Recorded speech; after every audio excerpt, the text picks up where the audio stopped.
never forget to look up, as you are part of something so much bigger than you could ever imagine.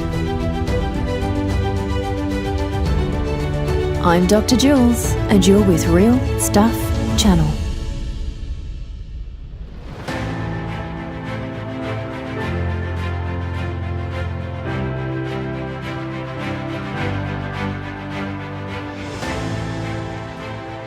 We are like butterflies who flutter for a day and think it is forever. Carl Sagan. Today we'll travel on an adventure, leaving our planet to experience the beauty, wonder and sheer awesomeness of what is above our cloak of blue.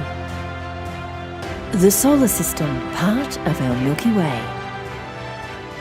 In the beginning, a singularity, then light, and humankind was born, and every person who would ever live became possible at that moment.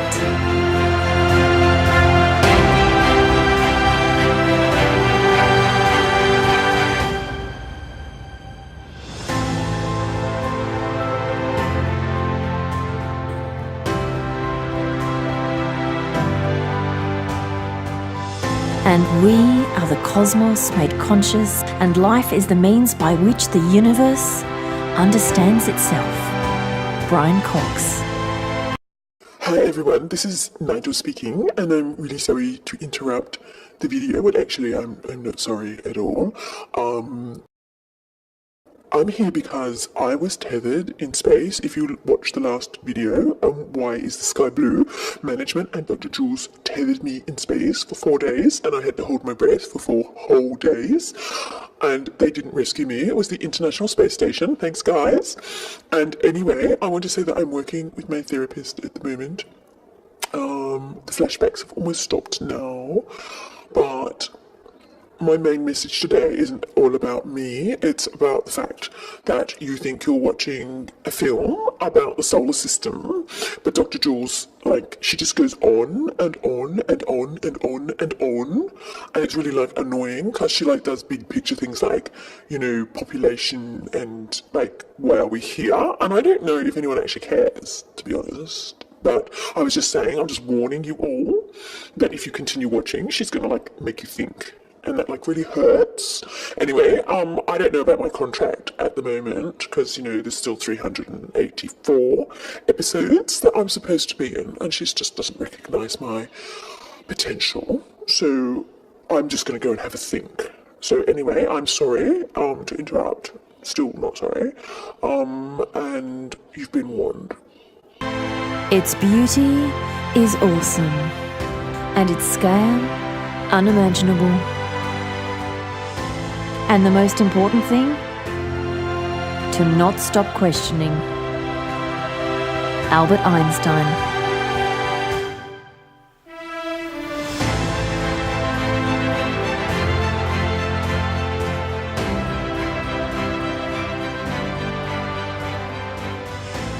And some days we get caught up with the minutiae of life, and we forget that we are higher order animals on a planet that revolves around a sun.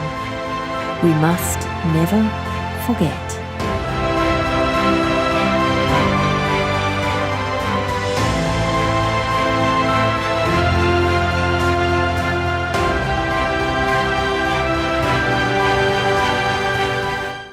Hi everyone, Nigel here. Sorry to interrupt, not. I have been thinking about Dr. Jules, and I just want to say, firstly, I'm really triggered right now because when you're up in space tied to a rope, Dr. Jules, that is exactly what planet Earth looks like. And after 4 days, I can tell you that it wasn't really very nice, Dr. Jules. Now, the other thing I need to talk about is my gases emissions, which when I was in space, I was not contributing to climate change, so I don't see why Dr. Jules was so offended by my gases emissions. And I just wanted to say that in terms of my triggering right now, I'm off to see my therapist, and thank you again for having me to be able to talk about this. It really means a lot to me. Thank you. None of us who have ever lived chose to experience life on Earth.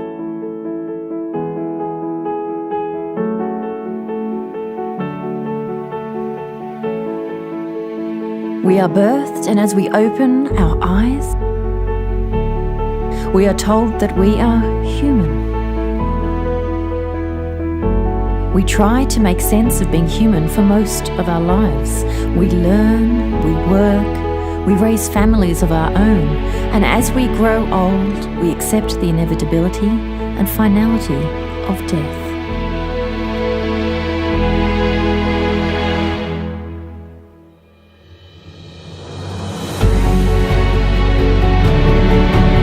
Welcome to Planet Earth, home to every person who has ever lived. 108.2 billion of us. Our world population is currently 7.6 billion people.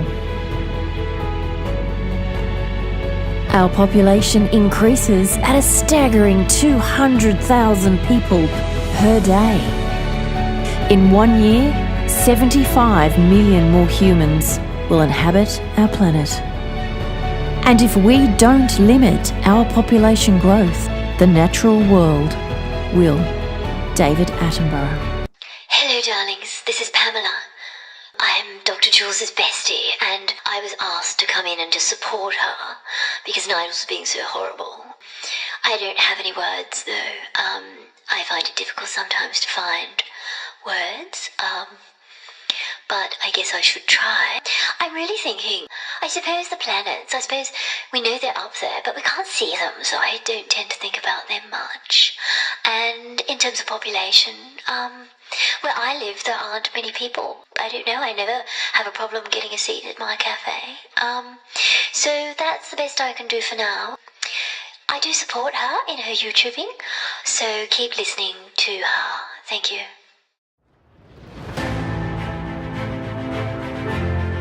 There are 8 planets in our solar system: Mercury, Venus, Earth, Mars, Jupiter, Saturn, Uranus, and Neptune.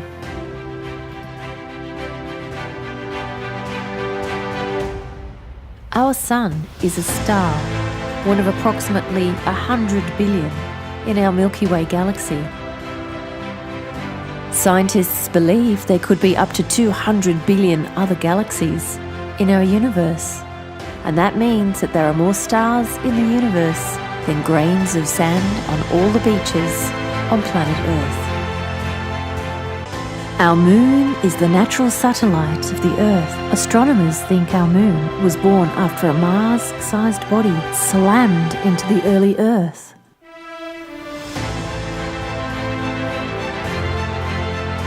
The moon is 4.6 billion years old, and it causes the rise and fall of Earth's tides. And you could fit about 50 moons into planet Earth. And this is what planet Earth looks like from the surface of our moon.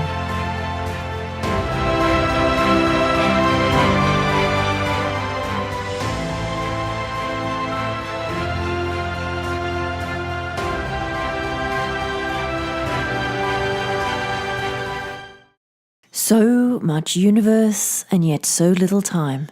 Stephen Hawking. And now our journey takes us to Mercury, the closest planet to the Sun. Mercury is made up of 2/3 metal and only 1/3 rock. With 1 year only lasting 87.97 days, Mercury is the smallest planet in our solar system. It has the fastest orbital completion of any planet in our solar system. Mercury is a lonely rock, having very little atmosphere, no weather, and no life. Mercury experiences extreme temperature variations, and with very little atmosphere, Mercury has no protection against meteorites, constantly being bombarded by them and scarred. It's been very hard for astronomers and scientists to get much information about Mercury because it's so close to the Sun. Not one of my holiday destinations, that's for sure. The universe is hilarious. Like Venus is 900 degrees. I could tell you it melts lead. But that's not as fun as saying you could cook a pizza there in 9 seconds. Neil deGrasse Tyson. We head now to Venus, the planet of love. Hello, darlings. Pamela here. Look, I knew last time I was speaking, I didn't have enough words, and one of my dear friends suggested a library. And so I went into this library which had books in it, and I found a dictionary. I found the most marvellous word. It's called epiphany. And I then had the most marvellous epiphany I've ever had. It was extraordinary. Anyway, my epiphany is this, darlings. I'm going to obviously have my own YouTube called Pamela. And Pamela will discuss things like, the important things, such as cappuccinos and holidays and lighting for YouTube so you can look beautiful. Not all this Dr. Jules stuff. It's so depressing. And quite frankly, nobody wants to hear about population increases and climate change and planets and stuff like that. Quite frankly, I don't think anyone's interested. So anyway, darlings, my epiphany was marvellous. It was just fantastic. And I think I could recommend the dictionary to other people. It's extraordinary what one can find out so late in life. So there you have it, and Nigel and I have bribed the post-production team to include anything we want in any of Dr. Jules's videos, which is really lovely, and she won't know anything about it. It's just marvellous, isn't it? All of it. So go and have your own epiphany. I can't recommend them enough. Venus, named after the Roman goddess of love and beauty. A Venus year takes 224.7 days. But a day on Venus takes a whopping 243 days. And it spins in the opposite direction to all the other planets. This means a day on Venus is longer than a year. The atmosphere on Venus is a runaway greenhouse effect. Its atmosphere is made up of 96% carbon dioxide. Its mean temperature is 462 degrees Celsius, and the surface of Venus is hidden by clouds made of sulfuric acid. Venus is also known as the morning and evening star, and you can see Venus in the sky shining brightly about 15 minutes prior to the sun rising and 15 minutes after the sun has set. Astronomy compels the soul to look upwards and leads us from this world to another. Plato.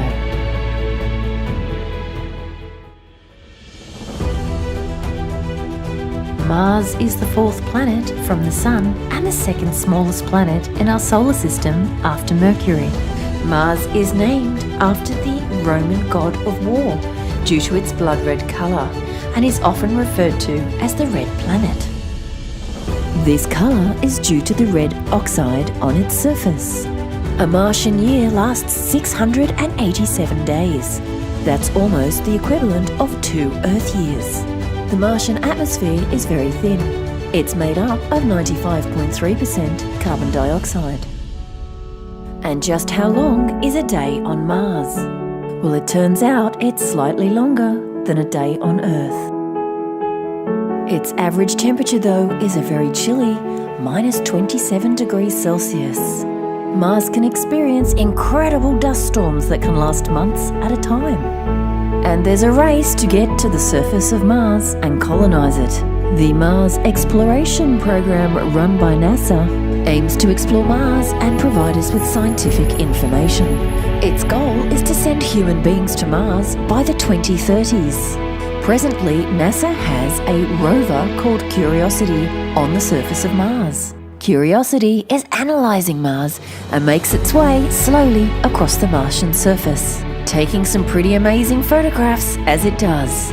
But there are other people in the race to put humans on Mars. SpaceX entrepreneur Elon Musk wants to have a Mars colony consisting of 1 million human beings on Mars in the next 50 to 100 years. And this is one of the most humbling photographs ever taken. That small white dot in the sky is planet Earth. A photograph taken from off the surface of Mars. Every person who has ever lived on our planet is contained within that tiny white dot. It certainly makes you stop and think, doesn't it? Unless, of course, you are Nigel.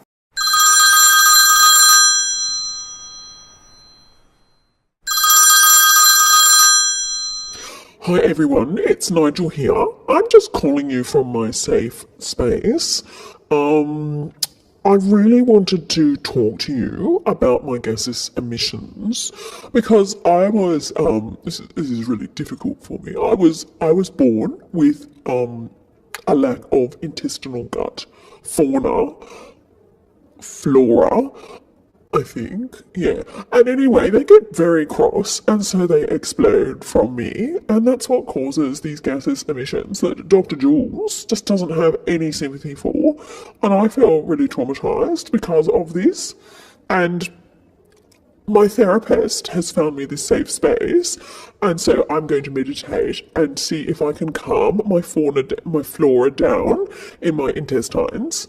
But I do wish that she was a little bit more sympathetic because it is an awful problem, and the only reason I was actually rescued from space was because one of my gaseous emissions from my cross flora actually set off a Richter scale that the space station was investigating, and so they rescued me, because if they hadn't done that, I would still be out there holding my breath, which is unacceptable.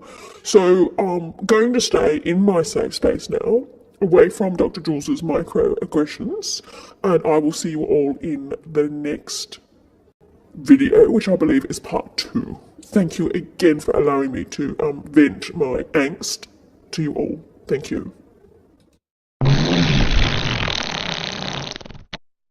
Thanks for joining me, guys. See you next time.